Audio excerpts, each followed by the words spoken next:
agradeço a participação do Dr. Matheus Stivali e teríamos a seguir o comparecimento da doutora Beatriz Costa, a presidente da Associação Nacional dos Médicos Residentes. Mas Sua Excelência ficou retida no Rio de Janeiro, cancelamento de voo, e houve a substituição, no caso, pelo doutor Juraci Barbosa Júnior, que representa, portanto, a associação e que tem a palavra.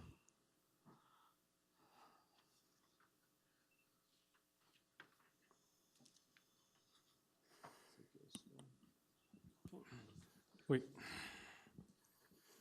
Bom dia a todos. Saúdo a mesa, doutor Odin, ministro Marco Aurélio, aos palestrantes, os convidados dessa audiência. Em primeiro lugar, para mim é uma honra estar aqui substituindo a doutora Beatriz, que, como já foi dito, de última hora acabou perdendo um voo lá no Rio de Janeiro. E vim trazer uma palavra aqui, aproveitando o ensejo tanto dos residentes quanto dos estudantes de medicina. Sou graduando do 5º ano de medicina e, primeiramente, eu vou levar por essa parte acadêmica. A gente recebeu, num primeiro momento, a notícia do Mais Médicos, como seria feito, com um certo espanto. Não por ser contra, porque até agora eu não vi ninguém falar que é contra se colocar mais médicos no interior do Brasil para assistir a população. De um lado, médicos, de outro lado, governo, falando a mesma coisa, e o que está divergindo é a metodologia, como está sendo feito todo esse processo, né? Eximir profissionais que vêm de fora de uma avaliação, e, ao mesmo tempo, você, acadêmico, passa 6 anos da sua faculdade sendo avaliado de maneira dura, a começar pelo vestibular de medicina, que acredito que todos aqui já saibam o quão é duro passar em um vestibular de medicina e o quão concorrido é o mesmo. E esses 6 anos de curso, a gente passa aí os nossos 2 últimos anos dentro do SUS, né? E foi uma das coisas que assustaram os estudantes de medicina, foi quando saiu a notícia de que o estudante de medicina e o profissional formado ele não conhece o SUS. Tanto escolas privadas quanto escolas públicas passam seus 2 últimos anos dentro de um hospital, a grande maioria em hospitais públicos. E o que está acontecendo é o seguinte, estamos falando aqui de prover médicos para o Brasil. Mas será que a quantidade supera a qualidade? Eu digo por quê. Em 2013, a gente teve a Universidade Federal do Rio de Janeiro, no campus de Macaé, que ficou aí por 3 meses sem aula por falta de preceptores. Eu falo pelo pessoal, os colegas da Gama Filho, Rio de Janeiro, que também esse ano enfrentaram um grave problema de ensino por falta de hospital. Então, assim, a gente está falando em formação de mais médicos, foi proposto pelo governo um aumento do número de vagas, né, em um programa gradativo para aumentar o número de vagas para médicos do Brasil, criação de mais ou menos 12 mil vagas, 11.400 e poucas vagas para o Brasil. Mas a gente não está falando como que a gente vai sustentar essa demanda, né, já que aqui está um estudante de medicina falando. Faltam preceptores nas escolas de medicina no Brasil. Eles faltam hospitais para que se possa aprender medicina. Ou será que qualquer pessoa nessa plateia acreditaria em um profissional só formado por livros? Acho que é difícil, né? É muito complicado. É preciso ter a sua teoria bem aplicada, mas a prática ela é fundamental. Então, 2 grandes problemas que eu trago como estudante de medicina para que possa ser levado em conta em um aprimoramento dessa agora lei Mais Médicos é isso. Os números que o governo apresenta, ele não condiz com a realidade do ensino no Brasil. E a gente sabe isso, os congressos da ABEM, que a gente participa, que a gente vê todos os anos as escolas reclamando a mesma coisa.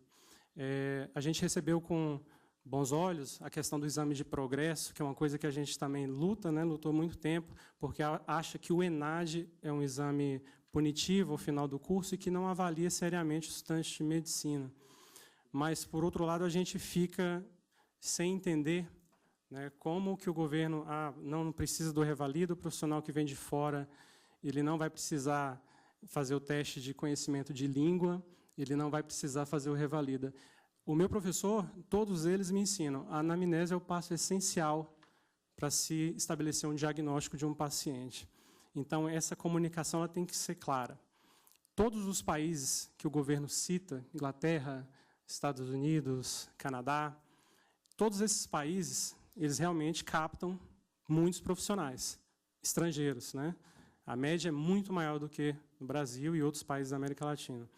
Mas é preciso que se diga que a medicina desses países atrai qualquer profissional, porque qual médico não gostaria de prover de todos os recursos disponíveis para se estabelecer um diagnóstico, né? Então, para você entrar em um sistema desse, você tem que fazer uma prova de proficiência de língua, você tem que prestar provas que são duríssimas para que se ingresse nesses países. Os profissionais que vão para os Estados Unidos, eles não ingressam lá de graça. Eles não chegam lá e simplesmente, você vai vir trabalhar no interior. É preciso que se preste o mínimo possível. E esse mínimo não está sendo exigido pelo governo. Ou seja, a gente é a favor de que se tragam mais médicos para o Brasil, de que se tenham mais médicos no Brasil. Mas a proposta, como ela está sendo implementada, a gente não concorda, porque acha que o ensino no Brasil ele carece muito ainda, e muito mesmo, a realidade é dura. A gente fala de ensino brasileiro com 2 sistemas de ensino diferentes. A gente tem hoje o PBL e o sistema tradicional.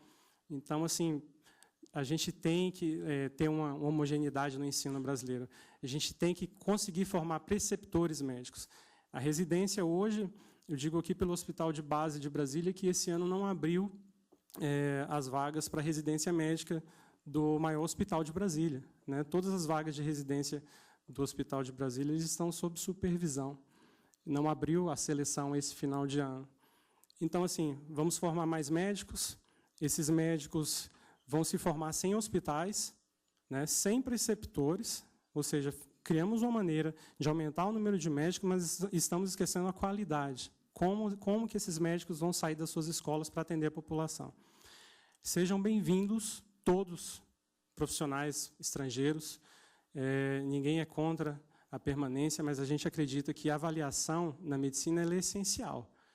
A gente acredita que se avaliar um futuro médico é garantir a qualidade de um atendimento. Então, falo como estudante de medicina, porque a gente aprende isso ao longo do curso, e é o que eu queria trazer como estudante de medicina. Em relação à NMR, hoje aqui representando a doutora Beatriz, a situação da residência médica, como eu já citei, pelo Hospital de Base, ela também não é nada boa, né? A residência médica no Brasil ela é um padrão ouro há muito tempo. Ela é instituída por um decreto de 77, e de lá para cá ela tem seguido uma linha. E, de repente, com essa lei dos mais médicos, a gente conseguiu causar certas aberrações, né? Ninguém sabe como, se a partir de 2018, a partir do ano que vem, como que eu vou me formar um especialista, tendo que prestar residência geral no SUS, quantos anos vai se levar, por exemplo, para se formar um cardiologista no Brasil? Será que seria necessário dessa forma? Ou será que teríamos que fazer o que estamos fazendo aqui hoje? Colocar os interessados, governo, as entidades médicas, os estudantes e os residentes, também médicos, para que todos pudessem passar um panorama atual, para que a gente pudesse chegar a um consenso sobre a realidade da medicina no Brasil. E uma medicina que a gente tem orgulho de dizer e bater no peito que ela é uma medicina reconhecida no mundo inteiro, né? Quem quiser saber mais sobre a medicina brasileira, como ela é reconhecida, dá um pulo em São Paulo, nos maiores hospitais, para ver a quantidade de estrangeiros que vêm se tratar no Brasil com os médicos brasileiros. É uma medicina respeitada, a medicina esportiva, né? Vários atletas de fora vêm se tratar no Brasil.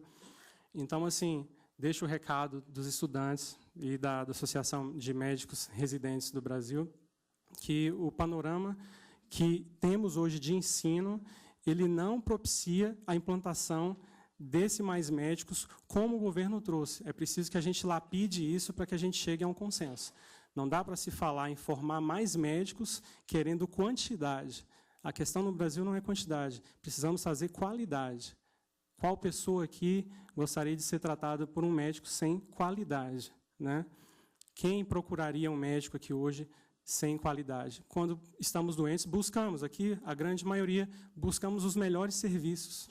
Mas aquela pessoa que está lá no interior do país, será que ela não tem o direito desse mínimo também, de ter um médico de qualidade comprovada, né, avaliado pelo próprio governo, já que o Revalida é uma instituição, é uma avaliação provida pelo governo, falando fluentemente bem e entendendo o que o paciente quer dizer.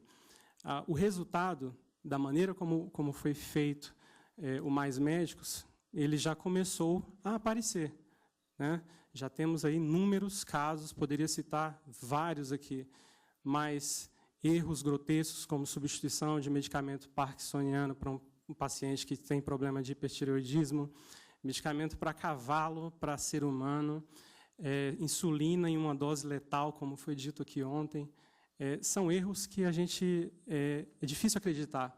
Então, essas pessoas que estão lá no interior, elas merecem sim, afirmo, elas merecem ter o atendimento médico lá, somos favoráveis, mas acredito também que elas têm que ter o mínimo de qualidade e o mínimo que a gente recebe aqui na capital, que já não é bom, imagina lá.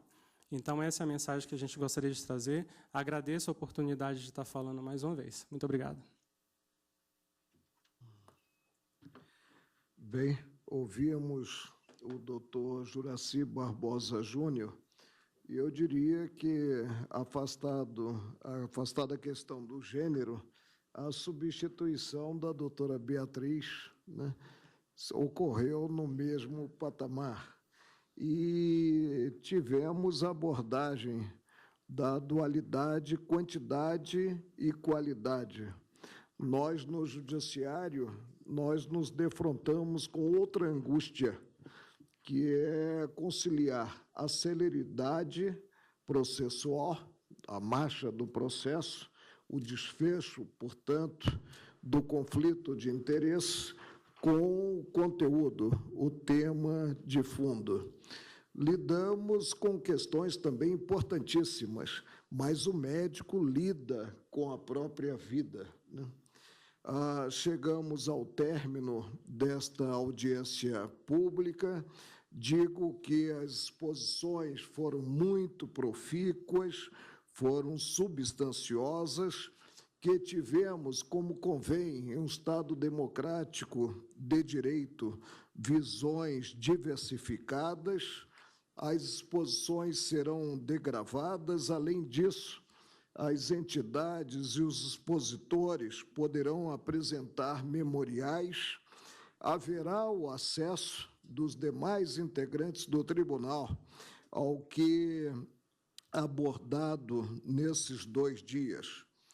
O agradecimento do Supremo aos expositores, à assistência, ao subprocurador-geral da República, que honra o Ministério Público, doutor Dim Brandão Ferreira, à secretária da primeira turma, a minha turma, a doutora Carmen Souza, ao meu assessor, que organizou a audiência pública, doutor Carlos Alexandre, e também a infraestrutura aos servidores do próprio tribunal.